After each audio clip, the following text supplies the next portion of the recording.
Muy bien, hermanos, en esta mañana vamos a hablar acerca de el contraste entre nuestra ciudadanía terrenal y nuestra ciudadanía celestial.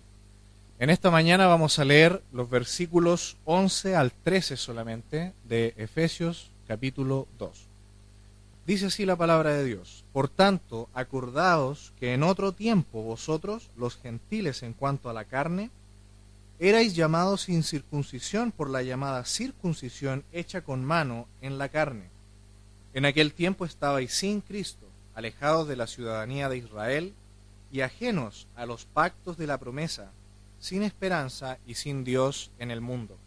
Pero ahora, en Cristo Jesús, vosotros que en otro tiempo estabais lejos, habéis sido hechos cercanos por la sangre de Cristo. Oremos. Padre, le alabamos en esta mañana y venimos con gratitud, Señor, con humildad, agradeciéndole, Señor, que podemos reunirnos una vez más, Señor, y alabarle, entonar estas hermosas alabanzas, compartir, Señor, como hermanos y abrir su palabra. Señor, rogamos que por su Santo Espíritu podamos comprender las enseñanzas que tenemos aquí y que las podamos obedecer, aplicarlas a nuestra vida. Señor, queremos que bendiga nuestras vidas, nuestras familias.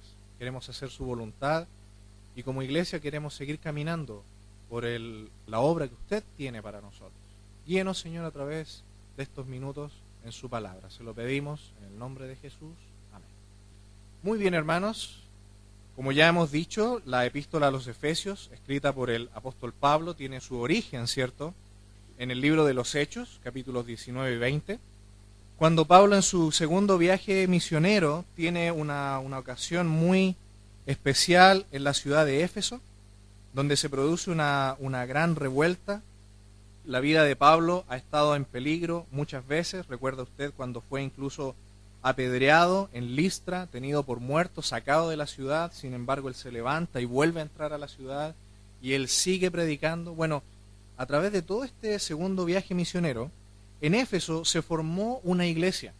Él predicando junto a sus compañeros de ministerio, comenzaron esta iglesia que allí en Hechos capítulo 20, él se despide de los líderes de la iglesia y les adelanta que pronto, lamentablemente, en el versículo 31, les dice en Hechos 20:31 que él por 3 años estuvo con ellos, formándolos, levantando líderes, formando gente y dejando a la iglesia preparada para que una vez que esto estuviera listo, él pudiera salir y seguir con su labor misionera.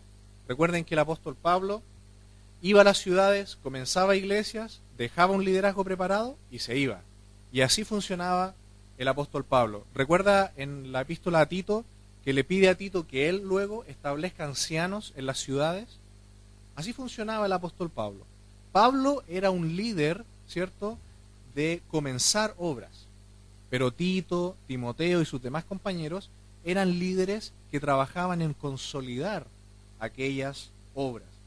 Y Pablo en Hechos 20 también le adelanta a los líderes de la iglesia que lamentablemente van a ser introducidos en las iglesias falsos maestros, lobos en medio del rebaño, que no perdonarán a los rebaños, a los hijos de Dios. En el versículo 29 les dice: porque yo sé que después de mi partida entrarán en medio de vosotros lobos rapaces que no perdonarán al rebaño. Por lo tanto, hermanos, cuando nosotros pensamos en las epístolas de Pablo, tenemos que entender que Pablo siempre escribe porque hay un problema en las iglesias. Pablo no está cómodamente sentado en un sillón, ¿cierto?, mandando saludos cordiales solamente a los hermanos. Él escribe con un propósito. Él se entera de que en las iglesias hay problemas y él escribe. Así hace en prácticamente todas sus cartas. Pablo en esta ocasión, según Efesios capítulo 4, versículo 1, le dice a los hermanos que él está preso. Él está privado de su libertad por predicar el evangelio. El apóstol Pablo dice: yo pues preso en el Señor os ruego que andéis como es digno de la vocación con que fuisteis llamados. El apóstol Pablo entonces desde la cárcel está escribiendo esta epístola a los Efesios. ¿Cuáles son algunos problemas que ya hemos dicho que la iglesia aparentemente tenía? Como ustedes recordarán, esta iglesia en Éfeso tiene poca presencia judía, es más bien una iglesia gentil. En el capítulo 3, versículo 1, Pablo les dice: por esta causa, yo, Pablo, prisionero de Cristo Jesús, por vosotros los gentiles. Es decir, esta era una iglesia mayoritariamente de personas no judías. Por lo tanto, el trasfondo que tenían los hermanos en Éfeso era un trasfondo de paganismo, de adoración a imágenes, a dioses y diosas paganos. Por lo tanto, cuando ellos se convierten a Cristo, tienen varios problemas, ¿cierto? Problemas de identidad, problemas sociales. Ahora ellos profesan otra fe. Por lo tanto, hay muchos problemas que ahora Pablo tiene que ayudarles a superar. Por ejemplo, capítulo 4, versículo 17, dice: esto pues digo y requiero en el Señor, que ya no andéis como los otros gentiles que andan en la vanidad de su mente. Los hermanos en Éfeso estaban acostumbrados a su vida antigua de pecado, de paganismo. ¿Qué les dice ahora Pablo? Hermanos, ahora tienen que dejar todas esas cosas. Ahora tienen un nuevo Señor, que es Cristo, y tienen que llevar nuevas vidas. En el capítulo 4 también, versículo 3, les dice: solícitos en guardar la unidad del Espíritu en el vínculo de la paz. Aparentemente también en la iglesia había problemas de unidad. La iglesia siempre tiene que estar unida, ser una, eliminando todas aquellas pecaminosidades que dividen la iglesia poco a poco por dentro. Los comentarios, los chismes, aquellos pecados que empiezan a minar la iglesia desde dentro. Pablo dice: la unidad del Espíritu es lo más importante entre nosotros, los hijos de Dios. Ahí en el mismo capítulo 4, pero en el versículo 14, les dice también: para que ya no seamos niños fluctuantes, llevados por doquiera de todo viento de doctrina, por estratagema de hombres, que para engañar emplean con astucia las artimañas del error. Otro de los problemas que aparentemente tenía la iglesia era falta de madurez espiritual. Y ya hemos dicho que la madurez espiritual, ¿cómo llega? No llega a forma mágica, lleva por medio del estudio y profundización de la palabra de Dios. Aquí mismo en capítulo 4, el apóstol Pablo en el verso 11 dice que para poder llegar a esta madurez espiritual de la iglesia, para que no seamos un grupo de niños espirituales, sino de hijos adultos, con plenas responsabilidades espirituales, no dependientes, ¿cierto?, sino dependientes 100% del Señor. Dice en el verso 11 que Él mismo constituyó a unos apóstoles, a otros profetas, a otros evangelistas, a otros pastores y maestros. ¿Qué quiere decir esto? Que Dios, para fundar la iglesia, puso dones fundantes, ¿cierto? Apóstoles y profetas. Los apóstoles son aquellos hombres escogidos por Cristo para poner el fundamento de la iglesia, para colocar la piedra angular, ¿cierto?, de la iglesia. Por eso aquí mismo en el capítulo 2, Pablo habla de edificados sobre el fundamento de apóstoles y profetas, en 2:20. Los profetas, ¿quiénes son? Aquellos que recibieron de parte de Dios la revelación de la palabra de Dios. Por lo tanto, para la fundación de la iglesia se requería la doctrina y la palabra de Dios. ¿Cómo llegó eso a nosotros? Por medio de los apóstoles y de los profetas. ¿Quiénes escribieron la mayoría del texto del Nuevo Testamento? Los apóstoles. ¿Quiénes son los que escribieron por medio de una revelación especial dada por Dios? Aquellos que son profetas. Desde el Antiguo Testamento, ellos han sido los que han redactado, guiados por Dios, la palabra de Dios. Así que estos son los dones fundantes que ponen la base de la iglesia. Pero ahora Dios va a dar dones consolidantes que empiezan a construir sobre el fundamento que han puesto los apóstoles y los profetas. Por esta razón, hermanos, que ya no necesitamos apóstoles y profetas, ya no hay, porque ya cumplieron su función. Los apóstoles de nuestro Señor colocaron el fundamento doctrinal, y como profetas también se ha redactado ya la palabra de Dios completa. Por lo tanto, tenemos ya todo lo que necesitamos para vivir la vida cristiana. Ahora entonces, ahí en el verso 11, se nos dan los dones que consolidan la iglesia: evangelistas, pastores y maestros. Los evangelistas son aquellos que tienen la capacidad natural dada por Dios, espiritual, para poder predicar el evangelio y discipular a los nuevos creyentes. Pastores son aquellos que tienen la capacidad de ministrar en masa a personas, pero también individualmente a ovejas para cuidarlas y alimentarlas. Maestros son aquellos que tienen la capacidad espiritual dada por Dios para enseñar la palabra de Dios al más alto nivel. ¿Cuál es el propósito de todo esto? Verso 12. A fin de perfeccionar a los santos para la obra del ministerio, para la edificación del cuerpo de Cristo. ¿Quiénes hacen el ministerio? ¿Quiénes hacen la obra de Dios en la iglesia? ¿Solo el pastor? Dice, a fin de perfeccionar a los santos. Toda la iglesia trabaja en la obra de Dios. No solamente unos poquitos. Todos ayudamos porque Dios nos ha dado talentos y dones a todos. Así que todos tenemos un área en que Dios quiere prepararnos y usar.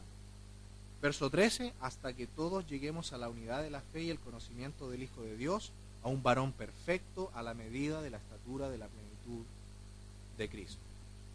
¿Cómo podríamos entonces resumir todo lo que Pablo quiere hacer aquí en Efesios? Capítulo 3, versículo 21. Dice, a Él sea gloria en la iglesia de Cristo, en Cristo Jesús, por todas las edades, por los siglos de los siglos. Amén. El propósito de nosotros como iglesia es que en todo glorifiquemos a Dios, mediante nuestro crecimiento espiritual hacia la madurez, mediante nuestro cuidar la unidad de la iglesia, etcétera, etcétera. Que todo pueda redundar para la gloria de Dios. Y en esta carta entonces Pablo, desde los capítulos 1 al 3, va a poner fundamentos doctrinales para la vida cristiana, y desde los capítulos 4 al 6, él va a poner los fundamentos prácticos ahora para vivir la vida cristiana. Cuando llegamos entonces a nuestro capítulo 2 y a estos versículos 11 al 13, el apóstol Pablo está pensando en todos aquellos ejemplos del Antiguo Testamento de cómo gentiles, personas no judías, que también llegaron al conocimiento de Dios por medio del testimonio del pueblo de Israel. Y ese ha sido siempre el propósito. En Isaías 60, versículo 3, dice que Israel tenía que ser luz para las naciones. Luz para las naciones. Ese siempre ha sido el propósito de Dios. Que todo el mundo conozca de la salvación. De que hay un solo Dios verdadero, que es el Dios de Israel. En el Antiguo Testamento la gente creía en Dios para salvación mirando hacia el futuro, mirando hacia el Mesías, pero hacia el futuro. Nosotros creemos hoy en el Mesías mirando hacia el pasado, ¿cierto? Por lo tanto, la salvación siempre, siempre ha sido por gracia, por medio de la fe. Aquí Pablo está pensando y diciéndole a los hermanos en Éfeso, ustedes son gentiles, no son judíos. Acuérdense de que en otro tiempo, ustedes, gentiles, en cuanto a la carne. Vamos a ver entonces en esta mañana dos puntos. Versículos 11 y 12. Nuestra ciudadanía terrenal sin Cristo. Versos 11 y 12. Nuestra ciudadanía terrenal sin Cristo. Y versículo 13. Nuestra ciudadanía celestial en Cristo. Hay muchos ejemplos interesantes de cómo gentiles han tratado, ¿cierto? Han llegado a la salvación por medio del pueblo de Israel. La salvación siempre ha sido, como hemos dicho, por medio de la gracia, por medio de la fe.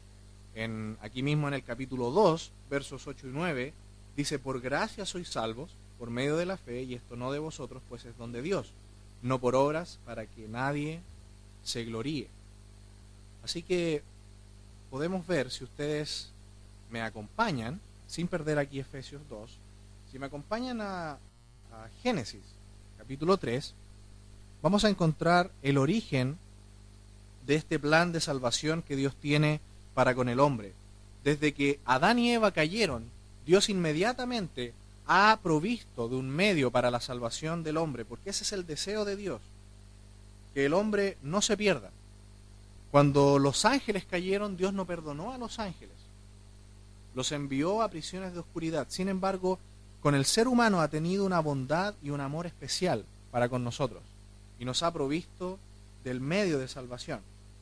En Génesis 3:15 encontramos la primera profecía de una venida de un Mesías que va a proveer de salvación para la humanidad. Dice, y pondré enemistad entre ti y la mujer, y entre tu simiente y la simiente suya. Esta te herirá en la cabeza, y tú le herirás en el calcañar. Desde ya se dice que de la simiente de la mujer va a nacer alguien, un Salvador que va a derrotar este nuevo imperio de la muerte, como le llama el escritor de los Hebreos. El control del pecado y el imperio de la muerte. Cuando vamos avanzando a través de las páginas entonces del Antiguo Testamento, llegamos a Deuteronomio, si me acompaña por favor, capítulo 7, versículo 7. Dios escoge entonces al linaje, ¿cierto?, de Abraham, porque de este linaje, que más tarde es el pueblo de Israel, va a venir este Mesías libertador. Dice Deuteronomio 7:7, no por ser vosotros más que todos los pueblos os ha querido Jehová y os ha escogido, pues vosotros erais el más insignificante de todos los pueblos, sino por cuanto Jehová os amó y quiso guardar el juramento que juró a vuestros padres, os ha sacado Jehová con mano poderosa y os ha rescatado de servidumbre de la mano de Faraón, rey de Egipto.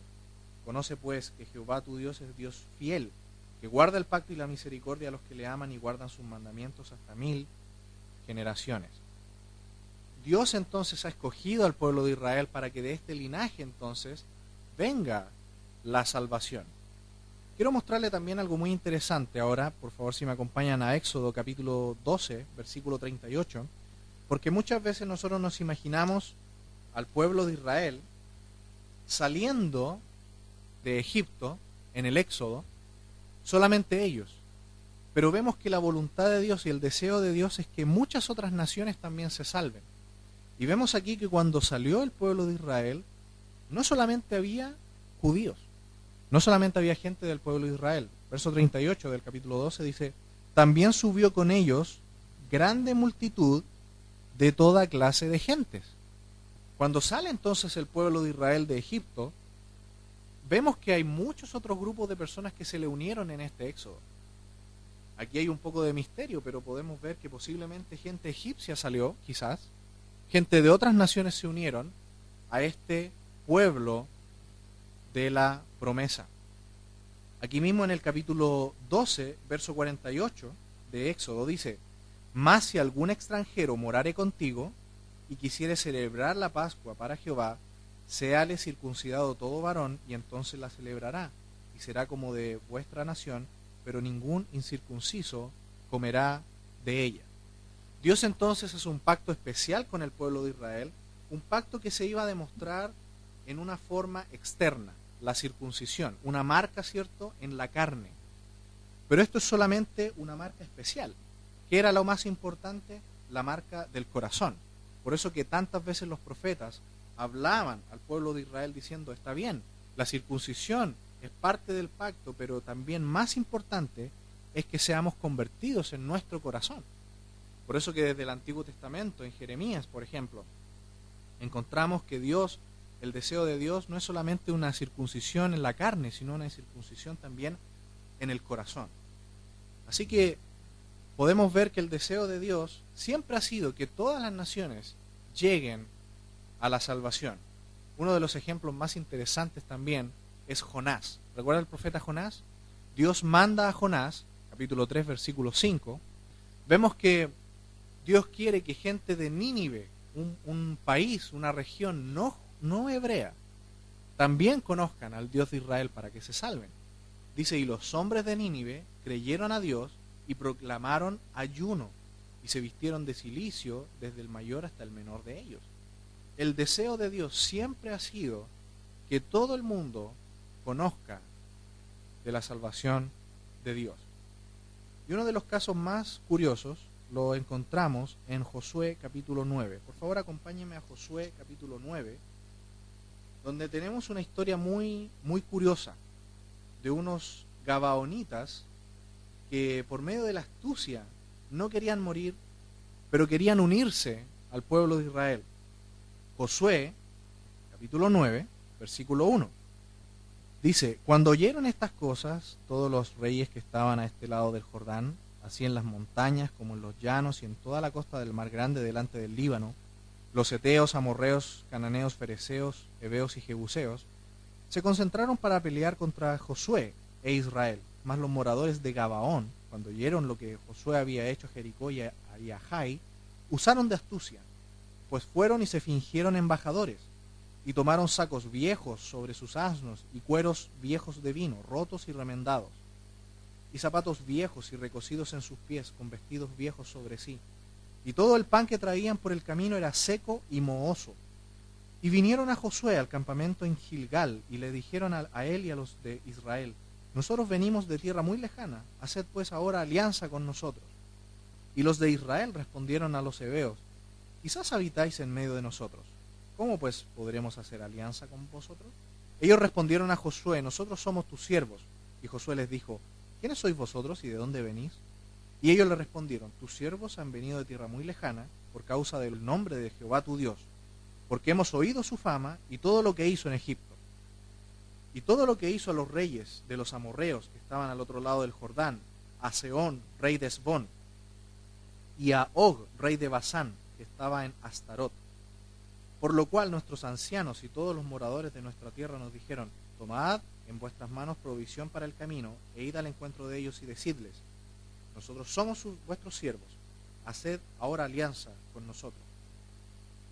Nuestro pan, lo tomamos caliente de nuestras casas para el camino el día que salimos, para venir a vosotros. Y helo aquí ahora, seco y mohoso. Estos cueros de vino también los llenamos nuevos. Helos aquí, ya rotos. También estos nuestros vestidos y nuestros zapatos están ya viejos a causa de lo muy largo del camino. Y los hombres de Israel tomaron de las provisiones de ellos y no consultaron a Jehová. Y Josué hizo paz con ellos y celebró con ellos alianza, concediéndoles la vida, y también lo juraron los príncipes de la congregación. Pasado 3 días después que hicieron alianza con ellos, oyeron que eran sus vecinos y que habitaban en medio de ellos. Y salieron los hijos de Israel, y al tercer día llegaron a las ciudades de ellos, y sus ciudades eran Gabaón, Cafira, Beerot y Kiriat Jearim. Y no los mataron los hijos de Israel, por cuanto los príncipes de la congregación les habían jurado por Jehová, el Dios de Israel. Y toda la congregación murmuraba contra los príncipes. Mas todos los príncipes respondieron a toda la congregación: nosotros les hemos jurado por Jehová, Dios de Israel, por tanto, ahora no les podemos tocar. Esto haremos con ellos: les dejaremos vivir, para que no venga ira sobre nosotros por causa del juramento que les hemos hecho. Dijeron pues de ellos los príncipes: dejadlos vivir. Y fueron constituidos leñadores y aguadores para toda la congregación, concediéndoles la vida según les habían prometido los príncipes. Y llamándolos Josué, les habló diciendo: ¿por qué nos habéis engañado, diciendo: habitamos muy lejos de vosotros, siendo así que moráis en medio de nosotros? Ahora pues malditos sois, y no dejará de haber entre vosotros siervos y quien corte la leña y saque el agua de la casa de mi Dios. Y ellos respondieron a Josué y dijeron: como fue dado a entender a tus siervos que Jehová tu Dios había mandado a Moisés su siervo, que os había de dar toda la tierra, y que había de destruir a todos los moradores de la tierra delante de vosotros. Por eso temimos en gran manera por nuestras vidas a causa de vosotros, e hicimos esto. Ahora pues, henos aquí en tu mano, lo que te pareciere bueno y recto hacer de nosotros, hazlo. Y él hizo así con ellos, pues los libró de la mano de los hijos de Israel, y no los mataron. Y Josué los destinó aquel día a ser leñadores y aguadores para la congregación, y para el altar de Jehová en el lugar que Jehová eligiese, los que son hasta hoy. Volviendo a Efesios entonces, capítulo 2, versículo 11 al 13, podemos entender un poco mejor en qué está pensando Pablo. Pablo está pensando en estas historias de gentiles paganos que de repente se convierten al Dios de Israel, ahora que creen en Cristo como su Señor y Salvador. Es muy interesante cómo el deseo de Dios es que todas las naciones vengan al conocimiento de Dios, que todas las naciones puedan ser salvas. Y hermanos, esto es para nosotros, porque nosotros también somos gentiles. Nosotros también estaríamos perdidos y lejos de la salvación de Dios si no fuera por la gracia que Él ha dado. Entonces en los versículos 11 y 12 podemos ver esta ciudadanía terrenal que teníamos antes sin Cristo. Dice, por tanto, acordaos. El Señor nos pide, recordemos, tengamos humildad de lo que éramos antes. Porque si no hubiéramos sido salvos en aquel momento en que Dios se atravesó por nuestras vidas, ¿dónde estaríamos en este momento? ¿Qué estaríamos haciendo a esta hora? Aparte de cualquier otra actividad que tuviéramos, iríamos rumbo al infierno. Pero el Señor en su gracia nos alcanzó, y por eso Pablo dice, acuérdense que antes estábamos lejos y que ahora debemos ser hijos de Dios. Dice que en otro tiempo vosotros, los gentiles, cuando en la Biblia se habla mucho de gentiles, la idea allí, aparte de diferenciar entre hebreo y no hebreo, la idea es gente sin la palabra de Dios. Es decir, gente que no tiene la revelación del Dios verdadero. Gente que no tiene al Dios verdadero. Gente sin ley. Incluso en pasajes del Antiguo Testamento, los hebreos más ortodoxos y religiosos se referían a los gentiles como perros. Es decir, gente que no merece ni siquiera la vida. Gentiles en cuanto a la carne, erais llamados incircuncisión por la llamada circuncisión hecha con mano en la carne. Cuando dice incircuncisos, está diciendo no escogidos, gente que está fuera del pacto, sin la señal de propiedad de Dios en la carne. Puros términos despectivos acerca de los gentiles. Versículo 12. En aquel tiempo estabais sin Cristo. ¿Qué quiere decir esto? Sin un Salvador, sin ninguna profecía real de que nos diera seguridad de salvación, ni esperanza de salvación. Como puede ver hasta aquí, el apóstol Pablo quiere llevarnos a meditar, a que pensemos lo que éramos antes, cuán perdidos estábamos, sin Dios, sin Cristo. Dice también, verso 12, alejados de la ciudadanía de Israel. Esto no tiene tanto que ver con el linaje, sino también, en parte, sin pertenecer al pueblo de Dios. Esa es principalmente la idea. No éramos parte del pueblo de Dios, pero ahora ya no estamos más separados de la gloria de Dios, ya no estamos más separados del pueblo de Dios, ahora somos parte del pueblo de Dios. Mire por favor conmigo en Efesios capítulo 1, versículos 13 y 14. Efesios 1, 13 y 14.